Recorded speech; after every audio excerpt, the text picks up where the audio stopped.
સવારે 6 થી 12 વાગ્યા સુધીમાં રાજ્યના 92 તાલુકાઓમાં મેઘમહેર. ભાવનગર, બોટાદ અને સુરેન્દ્રનગરમાં ધોધમાર વરસાદ. સિંહોરમાં સ્થાનિક નદી 2 કાંઠે.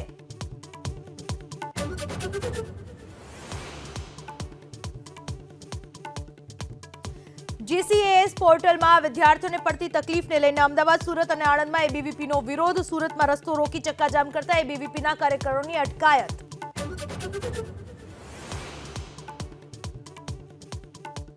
નીટની પરીક્ષામાં ચોરીના ષડયંત્રને લઈને ગોધરામાં સીબીઆઈની ટીમની તપાસ. સમગ્ર કેસને લઈને સીબીઆઈને સોંપાશે 1000 થી વધુ પેજના દસ્તાવેજ.